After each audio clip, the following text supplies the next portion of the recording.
Okay guys, welcome to day 2 of 7.1 where we're finding the area between curves. So that'll give us a region. This first one that we have, this is really a review from yesterday, but I thought we'd start out with that. It just has some trig in it, which is always good for us to practice with. So the first thing that we'll do is sketch the region. Notice that they gave us a restricted domain here. So we're going from negative pi over 2 all the way to pi over 2. Pi over 6 is about right here. So we're going from here to here. Think about, let's do the sine wave, that's easier. Sine wave normally starts here and goes this way. So if we sub just a couple values in to double check, we know sine of 0 is 0. If we need to, we can look at the unit circle. Sine of pi over 2, y is 1 here. And again, it's following what we expected, I guess. And I know we're only going to here. I'm just graphing a little extra because we have this. Over here, this is negative 1, so sine of negative pi over 2. So here's our sine wave, and this is f. Cosine of 2x. So we know cosine normally starts here and goes this way. We'll plug in a couple values here, or substitute in a couple values. So if you have cosine of negative pi, so if you sub in negative pi over 2, this is really cosine of negative pi, which is negative 1. So there's an intersection. They gave us that value anyway. And then if we sub a 0 in, cosine of 0 would be right here, and that's 1. If we sub in a pi over 6, 2 times pi over 6 is pi over 3. Pi over 3 is right here, and cosine is a half. So you can see that you're getting this region here. And then we really don't have to graph anymore. We can see the region where they're crossing, and we had to stop here anyway. So that's why I don't care about the rest. It's not that, they'll probably intersect again, but we really don't care because they just gave us this. Okay, so now you have a choice. Grab your highlighter if you don't have it already, and you want to decide if you're using vertical or horizontal. Remember vertical, this is vertical, so it's top minus bottom. As you draw your vertical lines, right, they're x values. It keeps hitting on the x-axis. So what that means is we would want x, and look, see how there's already x in here? So we're going to use top minus bottom. As long as the top is always g, see this is g, and the bottom is always f, and you can see that that's true. So that works out nicely for us. Remember, you want to check sum to the left, right, and middle just to make sure nothing changes. When you set up your integral, you're going from negative pi over 2 to pi over 6. Remember, these are x values. We want x's in here. So that means I want y equals, which is exactly what I have. So here we're going to do g, because g is the top function, minus f, which is the bottom function. When you're looking at this, yesterday we wrote g minus f because we were just typing it into the calculator, so that wasn't a problem. This does not say calculator. We're going to do this by hand, and I actually saw a typo there. So we're going to take the top function, which is g, so cosine of 2x, minus the bottom function, which is cosine of x. So top minus bottom. This is cosine. Negative sign is cosine, because the derivative of cosine is negative sign. So we know what this is. This, we have to use chain rule. Because this, I'm sorry, not chain rule, u sub. Because this uses u sub and this doesn't, I'm going to do it off to the side. So if we were to integrate cosine of 2x dx, we know u is 2x, we know du is 2 dx. So when you go to integrate, replace your u first, dx is 1/2 du, and the integral of cosine is sine, so we get sine of 2x plus c. And that's just a little aside for us to check that answer. So now when we come over here, if we're trying to integrate cosine of 2x, we know the answer is 1/2 sine of 2x. And this is going from pi over 6 to negative pi over 2. Okay, so then you're substituting some numbers in. If you double pi over 6, you get pi over 3, and then you get cosine of pi over 6 minus.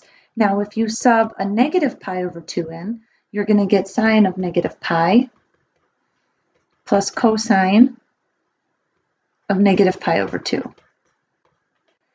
Pi over 3, again, if we look at our unit circle, is right here. The sine of that is the y value, is root 3 over 2. Cosine of pi over 6 is right here. That's root 3 over 2. We have that half in front.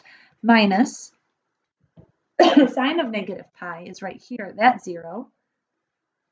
And cosine of negative pi over 2, that's right here, and that is also 0. So we're lucked out there. Here's our answer, which is root 3 over 4 plus root 3 over 2. This is approximately 1.299, but I said we weren't using a calculator, so this would be okay as our answer. Okay, so just to review from yesterday to see where we left off, and then here's something a little higher level.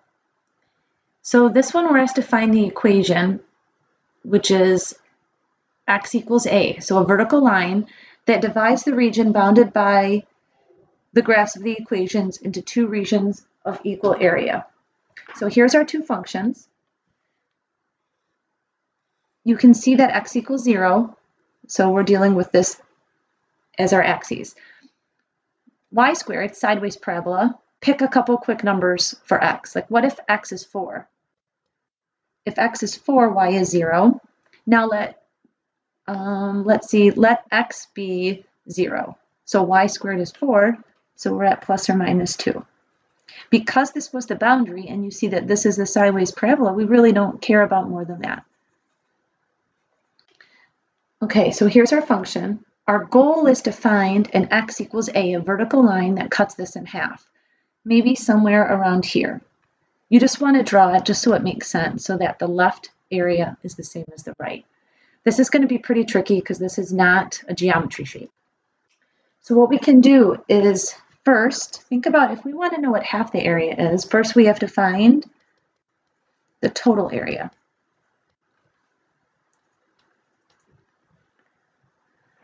Okay, on this one, you have the choice to do top minus bottom or right minus left. If you do top minus bottom, look what happens. You're going from the top of the parabola to the bottom, which is normally a little trickier. Also, if they get stacked up this way, you need x's in your equation.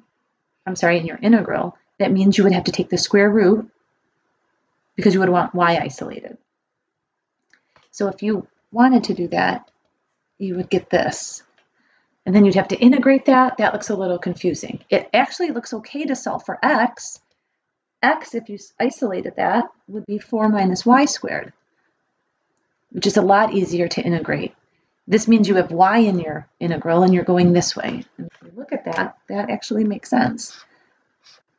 So horizontal don't come up too often. I think it's a lot easier to do right minus left. Okay, so this, if we go right minus left, think about these are y values.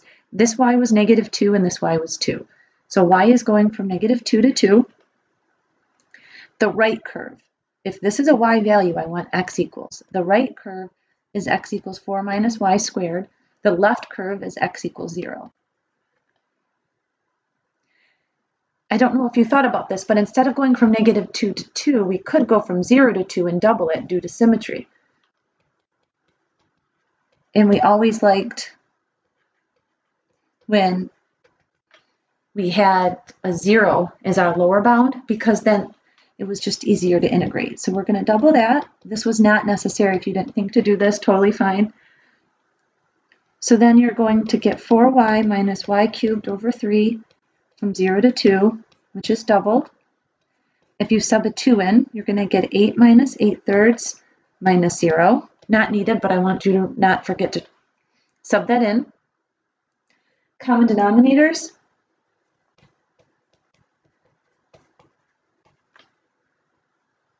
And then you're going to get 16/3 doubled is 32/3.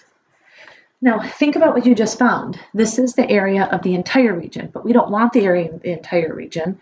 Our goal was to split it in half. So our next step is to find, make sure you guys can see this, it's getting off the screen. You want to find half of the area. So half of 32/3 is 16/3. Okay, so this is our goal. Okay, so I'm going to move this over, and now we're going to focus on this. Let's draw the picture again. I'm numbering these steps just so you can follow along. Really not needed. So if we sketch this again, here's our region. We know that x equals a cuts us in half. Remember that each half was 16/3. So this half is 16/3, and this half is 16/3, giving us a total of 32/3.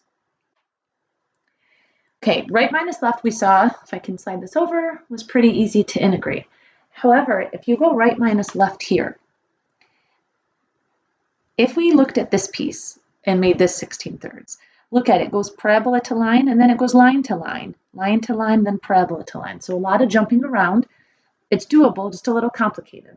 If we look over here, we go parabola to line, parabola to line. That looks okay, except these get stacked up on y values. And then what is this y value? It's when you sub a in, but we don't know what that is. So it would be like 4 minus a, and that gets a little tricky. So instead of doing that, I'm going to use top minus bottom. We saw earlier it wasn't the best, but it's really all we can work with here. We know that y is a square root of plus or minus 4 minus x. So what that means is that this is 4 minus x, and this is the opposite of 4 minus x, so the negative value. So I'm going to do top minus bottom, which looks like that. Okay, so these are x values now. This right here, this value is 4. Or I can go here, so I could go from a to 4, or I could use this piece, which goes from 0 to a. So I'm going to go from 0 to a. The top is the square root of 4 minus x. The bottom is the opposite of the square root of 4 minus x. Okay, so again, I'm looking at this piece right here. This is the top function minus the bottom function. If you look at that, that's really like double it, which would make sense because this piece is just like this piece because it's symmetric. We know that this whole area is 16/3. So this is kind of where this is set up. We know the area, but we're missing one of the bounds. So if you minus that, you get 2 of them. I'm going to put the 2 on the outside, and I'm going to write this to the 1/2 power. I'm going to get rid of the 2 by dividing both sides by 2. And now I'm here. This is u sub. If it was x to the 1/2 by itself, it'd be okay, but this is u sub. We have the choices where we can integrate this like we did, let's think back at the end of chapter 5.7, where we did not use u with our definite, like we didn't change our bounds. We just took it apart and did it separately. Now, because this looks a little complicated because we have our answer here, I'm going to do it like this. So I'm going to make it an indefinite. So I took the bounds off. What we're saying is, I don't know what this answer is. Let me take the bounds off and see what I get. And then dx is negative du. So this is u to the 3/2 times 2/3 plus c, which is negative 2/3. U was 4 minus x to the 3/2 plus c. So I know I did that pretty quick. If you need to hit pause on that one, go ahead. I was just, because it was a review, I was going over that a little quicker. Okay, so this is kind of like an aside. So now we're going to go back to our problem and say, okay, so now I'm integrating this. Well, I know the answer. Here's the answer right here. It's negative 2/3, 4 minus x to the 3/2 from 0 to a equals 8/3.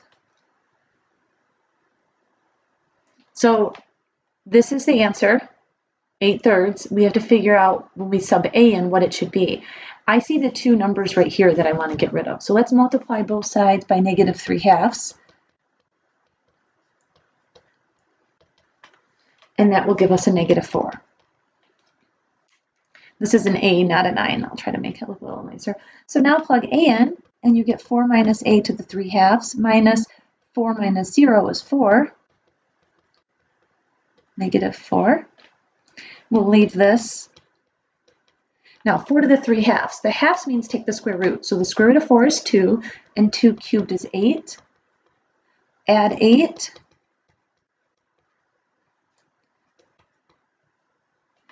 Now, to get to a, you want to get rid of the 3/2. Raise both sides to the 2/3. Now, this, we have no idea what this is, but at least we have a by itself. So a equals if you bring a over here by adding it and subtract that, you're going to get 4 minus 4 to the 2/3. And then a is approximately 1.480. So let's see if this answer makes sense. This went to 4. We're saying slightly less, or not slightly, but less than 2, and that looks about right. Okay, so again, going over this problem, I know this is complicated. You guys do have a couple like this in your homework tonight. Is you're going to find the total area by either right minus left or top minus bottom, whatever you find easier. After you do that, you're going to take half of that because they wanted this cut in half. So we got our 32/3 and then cut it down to 16/3. After we got 16/3, we now know when we integrate either piece of this that we will get 16/3. Here we did use this half. I'll make a note here just because there's highlighting here. So we used this piece. We did the top function minus the bottom function from 0 to a. We needed u sub. We did that off to the side. Got our answer, subbed a in, and ta-da, all set.